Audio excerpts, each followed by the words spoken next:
আসসালামু আলাইকুম সবাইকে। তো আমরা সবাই আজকে যে বিষয়টা শিখব, ওয়েল্ডিং এর মেশিনে পোলারিটি সম্বন্ধে শিখব।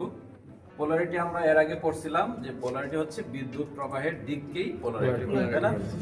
পোলারিটি কয় প্রকার? দুই প্রকার, একটা স্ট্রেট পোলারিটি, রিভার্স পোলারিটি। এখন এটা কিভাবে বুঝবো যে কোন পোলারিটিতে কিভাবে থাকে? সাধারণত মেশিনে দুইটা টার্মিনাল থাকে, একটা প্লাসে থাকে আর একটা মাইনাসে থাকে।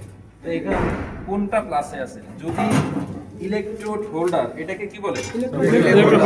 ইলেকট্রোড হোল্ডারে যদি মাইনাস থাকে, টার্মিনালটা খুঁজে দেখবো মাইনাস থাকে, আর আরেকটা টেবিলে যেটা থাকবে বা জবে সেটা প্লাস থাকবে। তাহলে ইলেকট্রোড হোল্ডারে যদি মাইনাস থাকে আর জবে যদি প্লাস থাকে, তাহলে এটা কি পোলারিটি? Straight polarity. স্ট্রেট পোলারিটিতে সরু বিট গভীর পেনিট্রেশন, তাই না? আচ্ছা, আর রিভার্সে কি হবে? রিভার্সে এইখানে হবে হচ্ছে পজিটিভ প্রান্ত, টেবিলে হবে কি নেগেটিভ প্রান্ত। রিভার্সে মোটা বিট এবং অগভীর পেনিট্রেশন হবে। এমন কি হবে যে ইলেকট্রোড বেশি লাল হবে, জব কম লাল হবে। আর স্ট্রেটে কি হবে?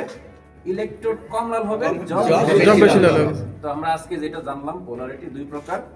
তো আর মেশিনের আনুষঙ্গিক যেটা আছে, এটা হচ্ছে রেগুলেটর, এটা হচ্ছে পাওয়ার সুইচ, আর এটা হচ্ছে টিক এবং আর্ক দুইটাই করা যায়, ঠিক আছে?